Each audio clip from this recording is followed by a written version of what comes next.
Maintenant, vous allez entendre le message le plus important de votre vie. aka kanya tugiye kubabwira ubutumwa buhambaye cyane ku buzima bwanyu. C'est le message transformateur de la puissance de Jésus pour votre vie. Ni ubutumwa bwiza buhindura ubuzima bwanyu biciye muri Yesu Kristo. Le vrai salut que le Seigneur Jésus est venu apporter. Agakiza k'ukuri Yesu yaje kutuzanira. Vous voyez, beaucoup de gens se réclament d'être chrétiens. Uzubirabe abantu benshi baravuga ko ari abakristo. Mais être chrétien, Ariko kwitwa umukristo c'est avoir vécu une expérience miraculeuse bizanwa nuko hari igitangaza wabayemwo, de transformation de votre vie. igitangaza cahinduye ubuzima bwawe. Jésus appelle ça la nouvelle naissance. Nivyo Yesu yise ngo kuvuka ubwa kabiri. C'est le plus grand des miracles. Nico gitangaza gisumba ibindi bitangaza. Même un aveugle qui voit au nom de Jésus, Burya n'impumyi ibonye mu izina rya ce n'est Yesu pas plus grand ntabwo ari igitangaza qu'une gikomeye personne gusumba umuntu qui va être transformée par la puissance de Jésus, ahinduwe n'ubushobozi bwa Yesu qui Kristo, va passer du royaume des ténèbres, akava mu bwami bw'umwijima, de la puissance de Satan, akinjira akava mu bwami bwugazwa na au Satani, royaume de Dieu, akaza mu bwami bw'Imana, à la puissance de Jésus. akaza mu bwami bwa Yesu. Cette nouvelle naissance, Uku kuvuka ubwa c'est une kabiri expérience que vous pouvez faire dans quelques minutes. ni ikintu mu kanya gato ushobora kuza kubamo. Donc écoutez bien ce message. Ndagusaba wumvirize neza. Vous savez, beaucoup de gens se disent chrétiens, Benshi bariyita abakristo ils se cachent derrière une église, ugasanga baja mu mashengero ils disent moi je kwinyegeza, vais prier dans telle ou telle église. akavuga ati je nsengera hanaka Dans une église catholique, une église protestante. mu ishengero ry'abakatolika canke ry'abaporoti. D'ailleurs, ce sont des mots qu'on ne trouve même pas dans la Bible. Ayo majambo ni n'amajambo tudasanga muri La Bibiliya. Bible ne parle pas de catholique ou de protestant. Nta namwe biri tubwira abaporoti canke abakatolika. D'autres personnes se cachent derrière un baptême, Hari abandi binyegeza mu kubatizwa où kwabo, ils sont d'une famille chrétienne, ils disent je suis chrétien parce que mes parents étaient chrétiens. akavuga ati navukiye mu bakristo, abavyeyi banje bari abakristo. Peut-être que vous dites moi je prie, Urashobora kuvuga uti je moi je lis ndasenga, ma Bible, je ndasoma Bibiliya, moi j'ai été baptisé, narabatijwe, etc. etc. n'ibindi. Eh bien je vais vous dire une chose, Ariko reka nkubwire, si vous mourrez maintenant, nkamwe wopfa ubu nyene où est-ce que vous allez? umva woja he? Nous allons parler de ça. Tugiye kuvuga kuri Vous ibi. savez, l'homme Urazi umwana est un w'umuntu être très particulier dans le cœur de Dieu. ni kiremwa kidasanzwe mu mutima w'Imana. Dieu a créé l'homme Imana yaremye en umuntu 3 dimensions. imurema mu ngingo zitatu. L'homme est un corps, ça c'est facile pour tout le monde. Umuntu araboneka ko afise umubiri, twese turabibona. Il a aussi une âme. Afise n'umushaha, L'âme c'est votre caractère, ni inyifato c'est zawe, vos raisonnements, n'ukugene c'est ce que wiyumvira, vous désirez, n'ivyo ce wifuza, sont vos sentiments. n'ibigumbagumba bikubamwo. Mais bien plus que ça, Ariko ibirenze ivyo, l'homme est une créature spirituelle. umwana w'umuntu ni impwemu, Il a une nature spirituelle arafise kamere k'impwemu. et c'est ça qui va déterminer Niko gatuma où est-ce que vous allez aller. uzoja aha Le canke jour uzoja où vous allez hari, mourir physiquement. umunsi uzova muri uyu mubiri. Tous les êtres humains Abana b'abantu ont bose une frontière barafise qu'on va akarimbi, tous passer. twese Quel tuzocako. que soit le siècle où on est né, Ntaco bitwaye aho quelle que wavukiye, soit notre ethnie, notre couleur de peau, notre tribu, quoi que ce soit, ubwoko canke ibara ry'urukoba rwawe, peu importe. ivyo ntaco Dieu bivuze. nous a créés égaux Imana turemye et tungana, nous allons passer devant la mort physique. tuzoca aho hantu ku rupfu. La mort physique, Urupfu c'est quitter son corps. ni ukuva mu mubiri. Ce qui nous retient sur la terre, nous les êtres humains vivant sur la terre, Burya ibidufatiye hano kw'isi twebwe tukiri bazima c'est notre corps. n'uyu mubiri wacu, Et c'est la maison dans laquelle votre être réel habite. kandi niyo nzu wewe w'ukuri ubamwo. Et quand vous allez mourir physiquement, Niwapfa mu buryo bw'umubiri quand rero, votre cœur va s'arrêter de battre, umutima wawe niwahagarika gukubita, quand vous allez faire votre dernière respiration, umunsi uzohema impwemu zawe eh zanyuma, bien, votre corps va mourir biologiquement. umubiri wawe uzopfa mu buryo bw'umubiri Et nyene. Dieu a prévu Maze Imana que yateguye l'homme yuko umuntu sorte de son corps. asohoka akava mu mubiri. Il y a quelque chose qu'il faut que vous compreniez. Hari ikintu kimwe ngomba C'est gutahura, que vous n'êtes pas un animal, nuko utari vous igikoko, n'êtes pas un végétal. nuko utari igiterwa, Vous êtes un être humain, uri umwana un être w'umuntu spirituel. waremwe mu buryo Et quand bw'impwemu. vous allez mourir, Maze niwapfa vous n'allez pas cesser d'exister. ntuzohagarika kubaho, La vie ne s'arrête pas sur la terre. ubuzima ntibuhagarikira Et la kw'isi. Bible nous montre qu'il y a 2 directions. Biritwereka ngo hari inzira zibiri. La première, Inzira ya si mbere, vous ne connaissez pas Jésus, nimba utazi Yesu, vous êtes mort ni spirituellement. ukuvuga ngo urapfuye mu Vous buryo êtes bw'impwemu, séparé de la vie de Dieu. watandukanye n'ubuzima Et le jour où bw'Imana. vous allez passer devant le jugement de Dieu, Niwaca imbere y'urubanza vous rw'Imana, ne pourrez pas dire « Ah Seigneur, moi je priais dans telle église, j'étais baptisé telle année, etc. » ntuzovuga ngo narabatijwe Mana, ngo narasengeye mu ishengero rinaka. Non, la question, Ikibazo aho kiri, est-ce que tu m'as connu? azokubaza ati mbega waramenye, est-ce que tu m'as connu? mbega twaramenyanye. Si vous ne savez pas où vous allez quand vous allez mourir, nimba utazi aho woja nk'ubu wopfa uyu munsi, supposez que vous allez mourir maintenant. dufate wopfa aka Si kanya, vous mourrez maintenant, wopfa aka kanya, où est-ce que vous allez? umva woja. Si vous ne savez pas, nimba la utahazi, Bible est claire. bibiliya bitomora Vous yo, allez sortir de votre corps, votre esprit et votre âme, uva mu mubiri no mu mushaha wawe, et vous allez descendre en enfer. maze ukamanuka Et ikuzimu, Dieu vous ressuscitera maze Imana pour la izokuzura deuxième résurrection, ku izuka rigira kabiri, la résurrection des injustes. izuka Et ry'abatagororotse. là, Dieu va vous passer le film de votre vie. niho Imana izokwereka ibyabaye mu buzima bwawe bwose. Vous allez être là et Dieu va montrer tout ce que vous avez fait dans votre vie. uzoba uraho Imana ikwereka ibyo wakoze byose mu buzima Et bwawe, vous serez condamné à la mort éternelle. ucirigwe urubanza La ibihe bitazosha, séparation d'avec Dieu. gutandukana Pour n'Imana ibihe l'éternité.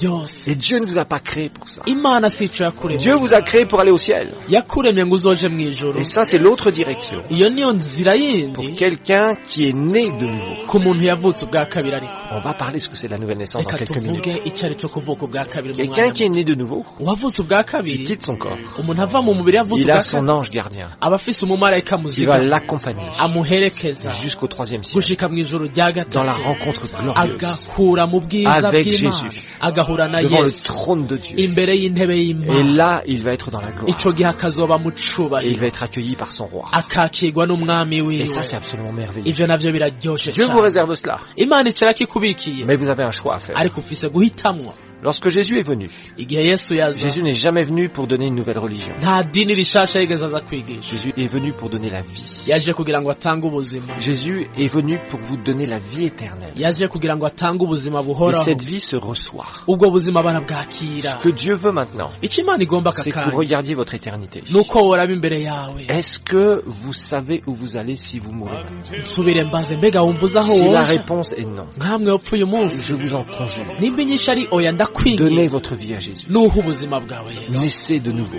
nuvuka ubwa Il kabiri. y a une naissance dans le naturel, hariho kuvuka gusanzwe kwa mais il y a mbere, aussi une naissance dans le monde spirituel. hakaba no kuvuka mu buryo Jésus bw'impwemu. l'a dit à un homme religieux qui s'appelait Nicodème. Yesu yabibwiye umugabo witwa Nikodemu, umunyedini Et cyane, cet homme voyait les miracles de Jésus. n'umugabo yaguma abona ibitangaza Et ce qui Yesu s'est akora. passé, hama c'est icabaye, qu'il était tellement interpellé yari umuntu yakozwe ko qu'il savait que Jésus venait de Dieu. yari azi ko Yesu ava ku Mana. Et ce qui s'est passé, hama c'est que le icabaye Seigneur directement nuko umwami ako kanya lui a dit, si tu ne nais pas de nouveau, yamubwiye ati utavutse ubwa si kabiri tu ne nais pas Nikodemu, une deuxième fois, utavutse ubugira kabiri, alors ico tu gihe ne peux pas entrer dans le royaume de Dieu. ntushobora kwinjira mu bwami Jésus lui a pas bw'Imana. parlé de religion, il lui a pas parlé comment il faisait les miracles. nta by'idini yamubwiye, nta bitangaza Mais il l'a mis yamubwiye, en face de son éternité. ariko yamweretse aho ariko araja mu buryo bw'impwemu. Et Nicodème ne comprenait pas. ivyo bintu ntiyabitahura Il disait, mais Nikodemu. moi je suis déjà né, est-ce que je vais renaître du ventre de ma mère? avuga ati je naravutse, none nsubire mbe muto, nsubire mu nda ya mama. Et c'est là où Jésus lui a dit, niho Yesu il y a yamubwiye une naissance dans le naturel, ati urashobora kuvuka mu buryo mais il y a une busanzwe, naissance dans le royaume de Dieu. ivyo birahari, muga hari no kuvuka mu bwami La bw'Imana, nouvelle naissance. ukuvuka ubugira Ce kabiri, plus grand miracle qui existe. ico citwa igitangaza gisumba ibindi vyose. Ma question maintenant, ikibazo vous nkubaza, qui écoutez ce message, we wumviriza buno butumwa, est-ce que vous êtes né de nouveau? mbega waravutse ubwa Arrêtez kabiri? de vous cacher derrière une église. ntihagire idini winyegezamo canke Arrêtez de ishengero, vous cacher derrière les prières. ntihagire amasengesho winyegezamo, Arrêtez de vous cacher vers un baptême ou je ne sais quoi. ntiwinyegeze mu kubatizwa kwawe. Non, ce n'est pas ça qui sauve. ico sico gikiza. Ce qui sauve, c'est igikiza de recevoir Jésus. nuko wakira Yesu Maintenant même, uyu munsi aka alors que kanya vous nyene, entendez ce mu message, gihe wumva buno vous pouvez butumwa, donner votre vie à Jésus. ushobora kwakira Le plus Yesu. grand des miracles peut se produire igitangaza gikomeye kikaba si vous donnez votre vie à Jésus. uwo muha ubuzima bwawe Qu'est-ce que Yesu. vous devez faire? mbega ico wokora Vous ni devez iki? prendre une décision. fata ingingo. Lui a tout accompli sur la croix. we yaramaze kubikora byose ku Jésus est musaraba. mort pour votre péché personnellement. Yesu yarapfuye kubw'ivyaha vyiwawe ku Il est gatwe mort pour kawe. le péché du monde, mais pour vous, vous devez faire ça personnel. yapfiriye ibyaha vy'abisi bose, muga bigire gwawe aka C'est un kanya. message que vous devez recevoir personnellement. ubu ni ubutumwa wakira ku gatwe Être kiwawe, sauvé, c'est pas un groupe de gens. kuko ivyo gukizwa si ivy'abantu benshi, C'est une décision personnelle. ni ingingo y'umuntu ku gatwe kiwe. Qu'est-ce que vous devez faire? ico wokora ni iki? Accueillir la solution, pas une solution, la solution. nuko wakiriye inyishu, si La inyishu imwe solution mu zindi, unique que Dieu a pour vous. niyo nyishu isumba izindi En zose Jésus Imana Christ. yatanze muri Kristo Yesu. Ça veut dire quoi? bisobanura iki? Numéro 1, ubwa mbere, vous devez vous reconnaître comme pécheur. niwemere kuri umunyabyaha. Votre cœur est rempli de péchés. tahura ko ibyaha biri Vous mu vous sentez mutima wawe. mal. tahura Vous uko n'avez pas la kuntu paix dans votre cœur. wiyumva nabi, ko atamahoro ufise mu mutima. Vous êtes là Et vous savez que vous êtes pécheur. uraho kandi urabizi ko uri Vous umunyabyaha, savez que vous n'êtes pas réconcilié avec Dieu. urazi ko hamwe n'Imana ata Vous mahoro n'avez ufise, pas la paix avec Dieu. nta mahoro ufitaniye Et Dieu n'Imana. va vous donner cette paix dans quelques minutes. Imana igomba kuguha ayo mahoro mu kanya Si vous ouvrez gatoya votre cœur. niwugurura umutima wawe. Maintenant, la deuxième chose. Ikigira kabiri, Vous devez croire ukwiye kwizera que Jésus ko Yesu est Dieu le Fils. ari umwana Qu'il est w'Imana, mort pour vous ko personnellement. yapfuye ku gatwe kawe Qu'il ku est bwawe, ressuscité le troisième jour. akazuka umunsi ugira gatatu, Qu'il a pris votre place akakira ikibanza sur la cawe croix du Calvaire. ku musaraba igorogota. Et ensuite, hanyuma vous bukiri devez lui demander pardon de tout votre cœur. igikurikira usaba Imana imbabazi Et n'umutima lui wawe demander wose, umusabe de venir habiter votre cœur. azabe muri wewe mu À mutima ce wawe. moment-là, Ako kanya vous allez vivre un miracle. uraza kuba mu Alors, gitangaza. est-ce que vous êtes prêts Mbega uriteguye de recevoir Jésus? kwakira Moi, j'ai Yesu? fait cette expérience il y a plus de 34 ans haheze maintenant. imyaka 34 ndabikoze. Et il y a des choses que je regrette dans ma vie, mais pas ça. hari ivyo nicuza mu buzima mugabe ivyo Je ne sindavyicuza. regrette absolument hari pas. ibindi nicuza mugabe ivyo Ce jour où sinshobora j'étais chez moi, kwicuza uwo où j'ai munsi, crié à Dieu de tout mon cœur. aho nari muhiri wanje nkambaza J'étais Imana, rempli de péchés. nkahamagara Imana n'umutima Mon wanje, cœur était tellement sale. nari nuzuye ivyaha J'avais un ncafuye, poids énorme. nari numva ndemerewe mu Comme mutima, vous avez un poids nkuko énorme. nawe uyu munsi Dans ufise votre cœur maintenant, ikikuremereye même alors que vous écoutez ça. mutima wawe mu kanya uri kurumviriza aya Et majambo. quand j'ai crié à Jésus, nambaje Yesu uwo munsi il m'a donné la paix. ampa amahoro, Et je n'ai jamais regretté. sinigeze nicuza La guhera plus uwo grande des munsi. décisions que j'ai prises. iyo ngingo ikomeye nafashe Parce mu que buzima c'est la bwanjye. plus grande des décisions. kuko niyo ngingo ihambaye gusumba izindi zose mu Si vous buzima. écoutez ce message, nimba uri que vous kurumviriza voulez donner maintenant votre vie à ukaba Jésus, ugomba guha ubuzima bwawe Yesu, simplement fermez vos yeux. ugara amaso yawe aho uri, On va prier ensemble dusengere pour que vous hamwe, puissiez recevoir Jésus à l'instant même. aka kanya wakire Yesu mu Parce mutima que wawe. on veut vous voir twifuza être kukubona sauvé par la puissance de Dieu. ukijijwe nawe Et n'ubushobozi on veut bwa vous Yesu. voir au ciel avec nous. turagomba kuzokubona turi kumwe mu Et nous nous ijuru, réjouirons tous ensemble tunezerwane twese dans cette hamwe gloire éternelle. mu bwiza buzokwamaho bw'uhoraho. Vous allez répéter cette prière après moi. ndagusaba usubire mu iri sengesho inyuma Alors que yawe. Steve, mon interprète, va interpréter, mu gihe tugiye kuvuga mu kifaransa no mu que kirundi, vous répétiez en français ou en kirundi. wowe uvuge mu gifaransa canke mu kirundi. L'important c'est d'abord d'ouvrir votre cœur. igihambaye mugabo nuko umutima wawe uba wugurutse. Répétez cette prière. usubire mu iri sengesho Dieu, je viens à toi. uti Mana ndaje imbere yawe, Seigneur, je sais que je suis pécheur. Mana ndazi ko ndi umunyabyaha, Mon cœur est sale. umutima wanje Je uracafuye, suis rempli de péchés. numva nuzuye ibyaha, Je mérite l'enfer. ndazi ko nkwiriye kuja mu muriro. Mais Jésus, ariko Yesu, je sais que tu es venu. ndazi ko waje, Je crois que tu es Dieu le Fils. ndazi ko uri umwana Que w'Imana, tu es mort pour moi, ndazi ko wapfuye ku pour bwanjye, mon péché. kubw'ibyaha Et byawe, que tu es ressuscité le troisième jour. warazutse umunsi ugira gatatu. Seigneur Jésus, je te demande pardon pour mes péchés. mwami Yesu ndagusavye imbabazi kubw'ibyaha Oh, byanjye, pardon pour ce que j'ai fait, Seigneur. mbabarira mwami ivyo De nakoze, tout mon cœur, je te demande pardon. umutima wanje wose ugusavye imbabazi. Pardonne-moi, Seigneur. mbabarira Yesu, Purifie-moi de mon péché. nunyoze ibyaha byanjye. Jésus, je crois en toi. Yesu Et ndakwizera je te demande kandi de ndagusavye venir habiter dans mon cœur. uze kuba mu mutima wawe. Seigneur, sauve-moi.